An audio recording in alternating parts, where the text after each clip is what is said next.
오늘 이 본문은 정확하게 언제 말씀이 주어졌는지를 기록하고 있습니다. 즉, 이 사건이 단지 에스겔 선지자가 상상으로 혹은 어떤 혼돈 가운데서 자기 생각에 그저 망상으로 지어진 것이 아니라 하나님께서 정확하게 그에게 주신 말씀이라고 하는 것을 여기서 가르쳐 주고 있습니다. 그래서 25째 해 그가 포로로 잡혀간 지 25년이 되어졌고, 그리고 그 성이 예루살렘 성이 함락되어지고, 그리고 성전이 불탄 지가 14년이 되어지네. 그때가 이제 BC 573년 그리고 10월 22일입니다. 이때는 바로 유대인들이 가장 큰 날인 대속죄일입니다. 여러분 한번 생각해 보십시오. 이 에스겔은 대제사장입니다. 제사장의 집안의 사람입니다. 그런데 포로로 잡혀서 지금 바벨론에 가서 포로 생활을 하고 있어요. 그런데 14년 전에 이미 성전은 불타 없어져 버렸어요. 그리고 이제 1년에 한 번씩 대제사장이 성전에 들어가서 이스라엘 백성의 모든 죄를 가지고 가서 용서함을 받을 수 있는 그 날인데 성전도 없어요. 성전이 없을커녕 그것을 행할 수도 없고, 자기는 포로로 잡혀서 14년이라는 세월이, 이제 성전이 불타고 14년 세월이 흘러갔습니다. 이때 얼마나 에스겔의 마음이 정말 비참하게 느껴졌을까요? 슬펐을까요? 그때 하나님께서 찾아오신 것입니다. 그 사건이 바로 오늘 이제 본문의 사건입니다. 이 본문의 사건을 통하여서 마음으로 생각할 것이라고 하는 제목을 통해서 하나님 주신 말씀을 통해 은혜를 받기를 원합니다. 이제 마음으로 생각할 것이 어떤 것인지 먼저 2절에 한번 보겠습니다. 2절에 보면 이런 말씀이 나옵니다. 나를 매우 높은 산 위에 내려놓으시는데, 하나님께서 지금 멀리 바벨론에 있는 그를 들어서 이스라엘 땅에다 갖다 놓고 거기에 제일 높은 곳에다가 그를 딱 세워놓습니다. 이건 뭘 의미하느냐 하면 영적 시선을 가져라. 다 같이 한번 따라합시다. 영적 시선. 높은 곳에서 밑에를 내려다보라는, 영적인 시선으로 세상을 바라보라는 것입니다. 하나님의 이상 중에 나를 데리고 이스라엘 땅에 이르러 나를 매우 높은 산 위에 내려놓으시는데 거기에서 나무로 향하여 성읍 형상 같은 것이 있더라라고 했습니다. 이스라엘에서 가장 높은 곳은 헤르몬 산입니다. 이 헤르몬 산 거기에서 그 밑에 보면 다른 이제 동네가 보이지를 않고, 특히 예루살렘이 보이지 않습니다. 그런데 한 성 같은 그런 형상이 보이는 거예요. 그것을 보면서 이제 하나님이 말씀하시는 것입니다. 여러분, 높은 곳에 가면 사방이 보여요. 텍사스에 사는 제 후배가 그 넓은 평지에 사는데 너무 답답해요. 갑갑해 죽겠다는 거예요. 왜 그러냐면 언덕이라도 없으니까 언덕에 올라가서 밑에를 내려다봐야 되는데 내려다볼 수 없는 거예요. 주위에 둘러보면 전부 숲밖에 안 보인다는 거예요. 그러나 어떻습니까? 콜로라도에는 조금만 더 올라가면 이게 덴버 시내가 보이는 거예요. 이처럼 하나님의 높은 곳에 올려놓아서 세상을 바라보면 세상이 다르게 보입니다. 성도는 똑같은 세상 사람들의 시선으로 살아가야 할 자가 아닙니다. 이사야 55장 8절 9절에 보면 이런 말씀이 나옵니다. 이는 내 생각이 너희 생각과 다르며 내 길은 너희 길과 다름이라. 여호와의 말씀이니라. 이는 하늘이 땅보다 높음 같이 내 길은 너희의 길보다 높으며 내 생각은 너희 생각보다 높으니라. 하나님의 생각은 높아요. 하나님의 시선은 높은 곳에 있어요. 여러분, 문제가 내 코앞에 딱 닥치면 뭐만 보여요? 아무것도 안 보이고 문제밖에 안 보이는 거예요. 그런데 하나님께서 에스겔을 들어서 높은 곳에, 포로로 잡힌 지 25년, 성전이 불탄 지 14년, 정말 포로 생활이 너무 힘들었어. 그 강가에서 눈물을 흘리고 있을 때 하나님이 그를 들어서 높은 곳에 세워놓고, 에스겔아, 너는 위에서 한번 쳐다보아라. 그러면 세상이 달라 보이는 것입니다. 베드로후서 3장 13절 14절에 보면 우리 다 같이 한번 읽겠습니다. 우리는 그의 약속대로 의가 있는 곳인 새 하늘과 새 땅을 바라보도다. 그러므로 사랑하는 자들아, 너희가 이것을 바라보나니 주 앞에서 점도 없고 흠도 없이 평강 가운데 나타나기를 힘쓰라. 우리가 하늘의 것을 바라보면 우리의 생각이 높아졌어요. 그 생각을 가지고 세상을 바라보면 세상 일들 가지고 앙당하는 것이 우습게 여겨지는 것입니다. 여러분, 위에서 세상을 보고 살아가고 우리는 밑에서 천국을 기억하며 살아가는 영적인 시선으로 세상을 바라보아야만 합니다. CN 타워라고 캐나다 토론토에 가면 그 타워가 있습니다. 그 타워를 한번 잠깐 보여줄까요? 그 타워가 높이가 553.3m, 그 피트로 하면 1815피트입니다. 1976년도에 완공되었는데, 근데 그 위에 전망대에 가면은 일부분을 이제 유리로 그렇게 해놓았어요. 그게 뭐 얼마나 유리가 두꺼운지 거기서 점프를 해도 깨지지 않아요. 그런데 거기 가서 이게 점프를 살짝 해도 꼭 깨질 것만 같아가지고 거기 잘 못 서겠더라고요. 그런데 거기에서 밑에를 내려다보니까요. 1800m가 넘는 곳에서 밑에를 내려다보니까 키가 큰 사람이나 저처럼 작은 사람이나 구분이 안 되더라고요. 얼굴이 잘생긴 사람이나 못생긴 사람 구분이 안 되더라고요. 차가 큰 차냐 작은 차냐 차이가 없어요. 단지 색깔만 구분될 정도지. 여러분, 지금 너무 힘들고 어렵습니까? 하나님 에스겔처럼 나를 좀 높은 산으로 들어 올려주시오. 거기에서 세상을 바라보게 해주옵소서. 그러면 거기에서 내려다보면 정말 지금 나에게 엄청 큰 일이고 굉장히 중요한 일이고 정말 세상이 다 뒤집어지는 것 같은데 위에서 쳐다보면 별것 아니에요. 영적인 눈으로 세상을 보는 사람은 세상 사람과 다른 생각과 다른 행동으로 살아갈 수가 있습니다. 그래서 마음으로 생각할 것은 지금 내가 어떤 시선으로 바라보는가 이것을 생각하고 주님 나를 영적인 시선으로 세상을 바라보게 하여 주옵소서. 이 기도를 할 수 있기를 주의 이름으로 축원합니다. 그러기 위해서 하나님께서 그를 들어서 높은 산에 세워주셨습니다. 두 번째 마음으로 생각할 것은 3절입니다. 3절에 보면 손에 삼줄과 측량하는 장대를 가지고 오라고 하는 문구가 나옵니다. 이건 뭘 말하냐면 말씀의 잣대를 말합니다. 다 같이 한번 따라하겠습니다. 말씀 잣대. 녹같이 빛난 사람은 천사라고 말하기도 하지만은 나중에 보면 예수님의 모습일 수 있습니다. 그래서 아직 육신의 입을 입고 오시지 아니하신 제2위 되신 예수님께서 삼줄과 장대를 가지고 정확한 치수를 잽니다. 이렇게 사실은 지금 이 에스겔이 보여준 이 성전은 실제로 지어진 성전은 아니고 하늘에 있는 그 모습을 보여준 것입니다. 그런데 그 치수가 정확해요. 그 잠깐 한번 평면도를 한번 볼까요? 여기 보면 이렇게 방들이 있고 그 다음에 안에 성전 하나하나 구조가 어떻게 될지 철저하게 그 에스겔 선지자를 통해서 보여주시는 것입니다. 이것은 지금 뭘 말씀하느냐면 하나님의 모든 것은 그저 아무렇게나 되어진 것이 아니라 정확하게 이루어진다는 것을 말씀합니다. 하나님의 말씀은 1.1에게라도 없어지지 아니하는 그런 말씀입니다. 에스겔서 4장 5절 말씀에 보면 이런 말씀이 나옵니다. 내가 본적 집 바깥 사방으로 담이 있더라. 그 사람의 손에 측량하는 장대를 잡았는데 그 길이가 발꿈치에서 손가락에 이르고 손 한 바닥 너비가 더한 자로 6척이라. 그 담을 측량하니 두께가 한 장대요 높이도 한 장대며. 지금 이 말씀 무슨 말이냐면 이스라엘 사람들이 쓰는 이 길이를 재는 자가 규빗인데 그 규빗은 이 팔꿈치에서부터 손가락 중지 끝, 가운데 손가락 끝까지 이게 보통 45cm입니다. 45cm인데 거기에다가 한 뼘을 더한 것입니다. 그러니까 이것은 이스라엘 백성들이 쓰지 않는, 실제로는 한 규빗만 가지고 쓰는 거예요. 근데 여기에 더 길다는 거죠. 이것은 하늘의 원리는 더 어떻게 세상 것보다는 더 차이가 있고 더 정확하고 더 이제 확실하다는 것을 말씀합니다.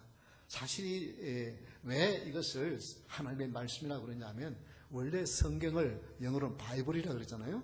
근데 옛날에는 바이블이라고 그러지 않고 뭐였냐면 캐논이라고 그랬어요. 캐논은 뭐냐면 잣대라는 뜻입니다. 잣대. 하나님의 말씀은 잣대예요. 우리의 생각으로 무엇을 판단하는 것이 아니라 지금 내가 생각하는 것이, 지금 내가 계획하고 내가 하는 이것이 하나님의 말씀에 부합되느냐, 하나님의 말씀에 지지하고 있느냐, 하나님의 말씀에 그릇되다고 말하느냐를 찾고 살아가는 것이 성도인 것입니다.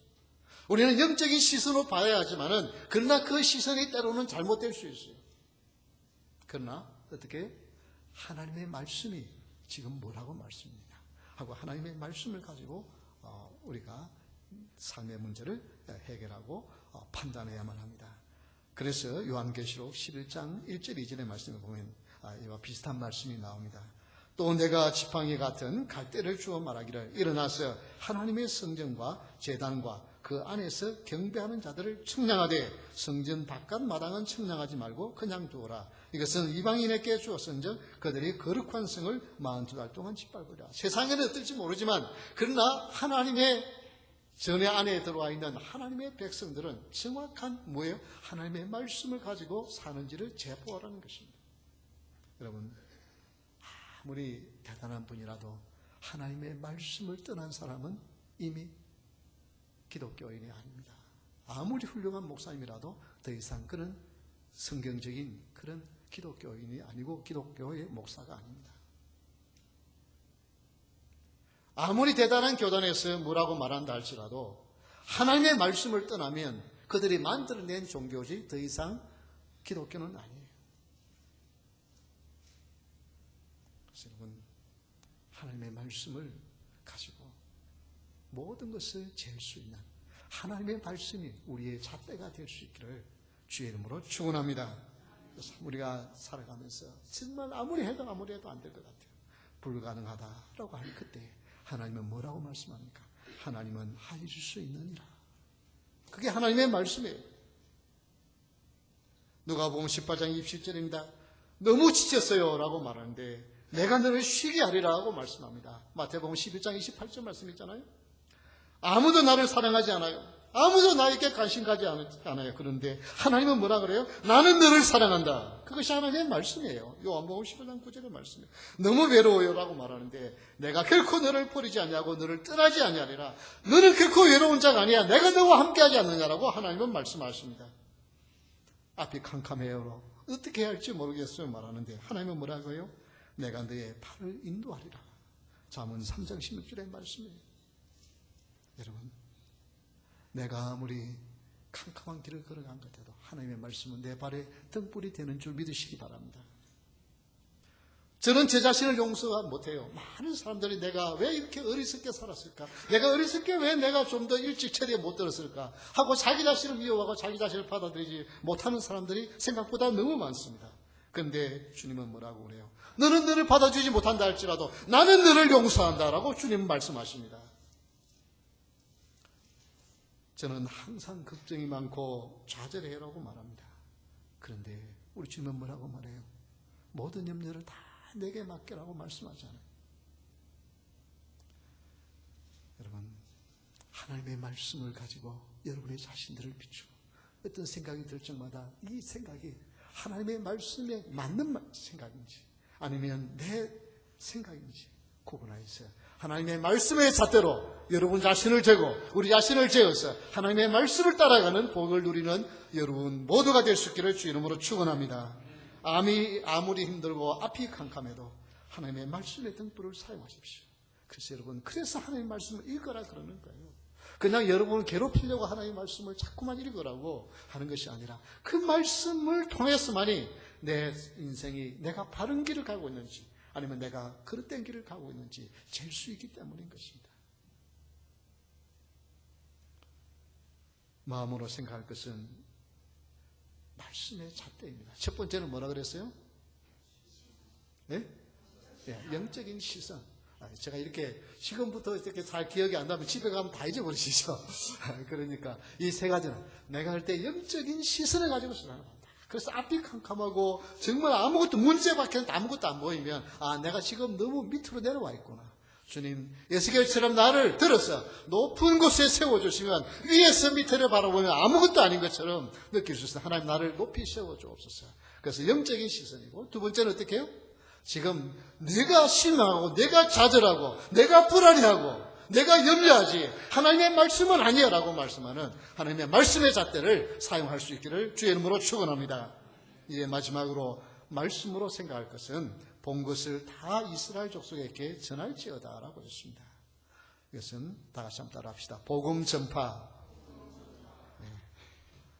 세 가지는 잊어버리면 안 되죠. 첫 번째는 뭐라고요? 영적인 시선. 두 번째는요, 말씀의 잣대.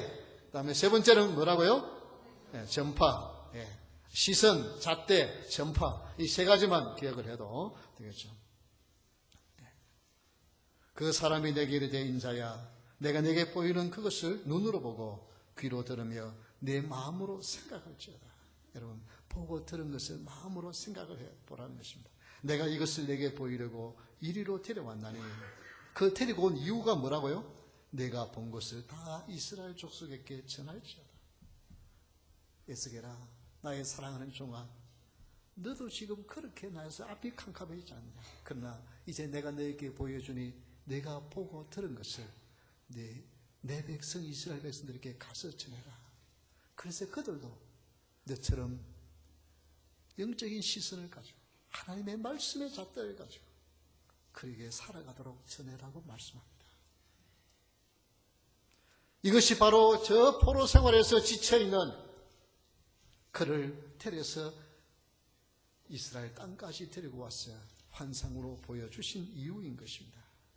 여러분, 복음을 전하라고 하는 말을 많이 듣지만 왜 그렇게 전도하기가 힘이 드나요?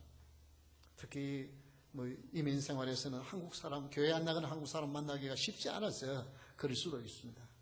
그러나 어쩌면 더 강한 것은 나에게 영적인 체험이 부족하기 때문에 내가 보고 들은 것이 확실하다고 한다면 어떻게 해서라도 찾아서라도 그걸 전할 수 있지 않겠어요? 그저 성경에 보니까 이렇더라고 말하는 것이 아니라 성경에 기록된 그 말씀이 나의 삶 속에 이렇게 실천되어졌고 이렇게 내가 체험했습니다. 이렇게 내가 보았습니다. 라고 했을 때에 전할 수 있지 않겠어요? 시편 96편 2절 말씀 우리 다 같이 한번 읽겠습니다. 여호와께서 노래하여 그의 이름을 송축하며 그의 구원을 날마다 전파할지어다. 하나님께 노래하는 이유가 다른 건 다 몰라도 나를 구원해 주신 이 영적인 체험을 가지고 나는 오늘 밤에 눈을 감아 내일 아침 눈을 뜨지 못한다 할지라도 나는 천국에서 눈을 뜰 것이 확신 때문에 그런 마음의 기쁨과 감격과 소망을 가지고 살아가는 이것이 있다고 한다면 오늘 어떤 일을 당해도 내 입에서는 감사와 찬송이 터져 나온다는 것입니다. 그래서 그 구원을 다른 사람에게 전한다는 것입니다. 영적인 체험은 복음 전파를 위해서 주어진 귀중한 선물이요 하나님이 주신 특권인 것입니다. 그래서 예수 그리스도께서 우리를 부르시고 지금까지 우리에게 은혜를 주신 이유가 바로 마가복음 16장 15절의 말씀입니다. 우리 한번 다 같이 큰 소리로 읽겠습니다. 또 이르시되 너희는 온 천하에 다니며 만민에게 복음을 전파하라. 온 천하에 다니며 이것이 너무 귀중해요. 그래서 이 명령을 받은 수많은 사람들이 자기의 조국을 떠나서 언어가 다르고 문화가 다른 그런 생명의 위협이 있는 곳에 가서라도 저 불쌍한 영혼들을 위하여 복음을 전해야 된다. 그래서 우리 한민족에게까지 복음이 전파되었고 그 은혜와 축복이 있어서 우리는 어디를 갔든지 교회를 세우는 그런 민족이 되어진 것입니다. 거기에 하나님의 은혜와 하나님의 능력이 나타나요. 순종하면 하나님의 말씀을 뒷받침하는 능력이 나타날 줄 믿으시기 바랍니다. 여러분 복음을 전하면요 정말 어떤 사람은 너무너무 그 복음에 대하여 거부 반응이 있어요. 안 믿어요. 심지어 욕을 해요. 화를 내요. 그럴 때 여러분 실망하지 마시고 어때요? 나도 저런 사람처럼 됐을 텐데 하나님의 은혜가 임하니까 나에게는 예수님을 나의 구조로 영접하는 그 복이 나에게 임했구나. 그래서 안 믿는 사람 보고 내가 은혜 받고 또 어떻게 해요? 복음 전할 때 그 많은 사람들이 그 복음을 듣고 처음에는 귀로 기르지 않지만 정말 내가 체험한 예수님을 전하면 그 사람들이 귀를 기울여요. 사람들은요 생각보다는 정말 내 목숨을 걸 만한 그런 것을 찾아 정말 내 젊음을 불태울 수 있고 내 모든 재산을 걸 수 있고 내 목숨을 걸 수 있는 확실한 것이 무엇인가를 못 찾아서 그렇지 그걸 찾고 있는 사모하는 것이었어요. 그래서 젊은이들이 야 이거다 싶으면 아무것도 막을 수 없잖아요. 그래서 여러분 내가 체험한 예수님 전할 수 있기를 바랍니다. 윤재윤 변호사, 지금 변호사입니다마는 그분은 원래 수원지법 판사로 시작했습니다. 그는 경기고등학교와 서울대 법대를 나왔어요. 이제 분인데 그때 고시에서 여러 번 고시에 떨어져요. 그래서 너무 그렇죠. 서울대 법대 나와가지고 고시 떨어지는 건 이거는 드문 일이잖아요. 그런데 그래서 정말 마음의 위로를 찾기 위해서 교회를 갔는데 거기에서 마음의 평강을 얻고 평안을 받습니다. 그러면서 이제 교회를 이렇게 나가는 둥 마는 둥 이렇게 하는데 근데 그가 이제 판사가 되어서 사형 집행관 사형을 집행하는 거기에 참관하는 판사들이 정말 사형을 이 사람이 되는지 안 되는지를 이제 하는 그런 참관을 하는데 한 번은 그 흉악범 사형수가 그 사형수 돼서 예수님을 믿고는 너무나도 평온한 모습으로 그 참관한 사람의 글을 읽어보면요 정말 너무너무 그냥 이 사람 무서워가지고 그 흉악범들도 그냥 막 배설물을 쏟고 그냥 막 가는 길에 막 정말 그 얼굴이 막 경이되어 있는데 이분은 너무 편하게 마지막 죽음을 맞이하는 걸 보면서 이분이 바뀌어요. 그래가지고 그가 정말 이제 진정한 그리스도인으로 거듭났어요. 많은 사람들에게 복음을 전하는 그래서 그가 가는 곳마다 신우회를 조직해서 예배를 드리고 이제 전도를 하고 이런 일들을 합니다. 그러면서 서울가정법원 재직 시에 부모가 없거나 더 이상 부모가 보호할 능력이 없는 그런 비행 청소년들을 그냥 단순히 어떤 소년원에 보내는 것이 아니라 그를 어떻게 이 자원 봉사자를 연결해서 적어도 6개월 동안은 그 아이를 좀 돌보게 합니다. 지금은 이것이 자원보호자 제도가 우리 한국에 정착이 되었다고 합니다. 바로 이분이 그 안을 내가지고 그렇게 해낸 거예요. 그러면서 그분이 의미 있는 한마디를 해요. 만약에 교회가 그 지역에 있는 청소년 10명만 담당해도 범죄율은 엄청나게 떨어질 것이다. 여러분 지금 이 덴버에도 아이들을 공부시키고 아이들을 위해서 이 땅에 왔다 하지만 정말 먹고 사는 일에 너무 바빠서 아이들과 제대로 대화를 못 나누고 또 아이들과 이 문화의 차이 이런 것들로 인해서 아이들이 갈등해서 너무나도 문제가 많아요. 학교도 안 가죠. 깽에 가입하죠. 부모가 무서워서 어쩔 줄 몰라요. 11살짜리 이런 자들은 감옥에다 못 보내잖아요. 그러니까 보호소에 데리고 있다가 거기서 너무 난폭하니까 집으로 돌려보내면 부모들은 또 이 아이를 어떻게 할 줄 모르는 거예요. 겁이 나는 거예요. 그런 것을 동네 사람들에게 말하겠습니까? 누구에게 말하겠습니까? 그런 사람들이 우리 한국 사람 가운데도 있어요. 이 덴버 땅에.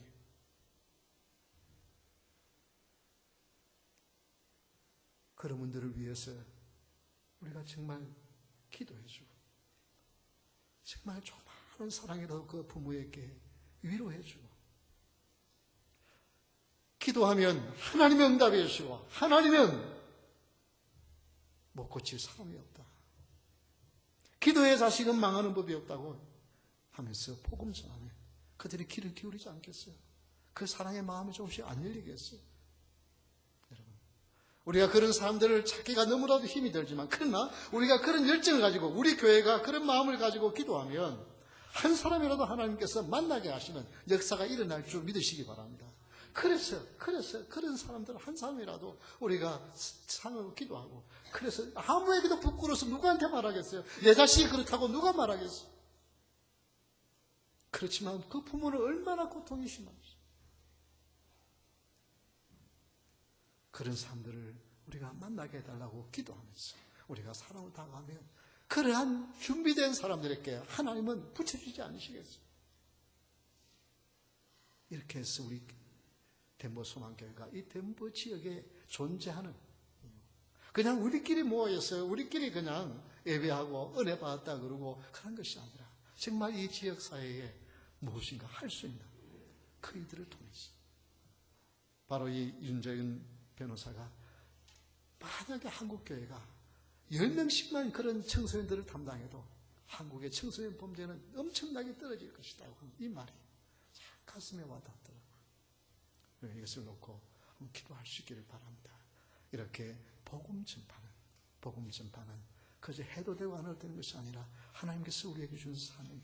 에스게라, 내가 그렇게 지금 코가 몇 자나 빠져서 그렇게 앉아서 눈물 흘리고만 있지 말고 하늘의 것을 보고 영적인 시선을 가지고 하나님의 말씀에 잣들려 가지고 세상이 아무리 다르게 가는 것 같아도 하나님의 말씀은 1.1획도 없어지지 않은 거 이루어진다.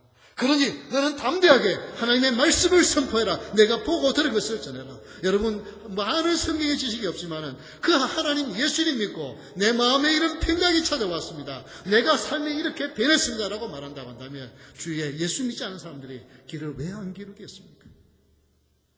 그래서 우리의 입술을 통해서 이 덴버 땅에 복음이 전파되는 역사가 일어날 수 있기를 주의 이름으로 축원합니다. 우리 다 같이 일어서서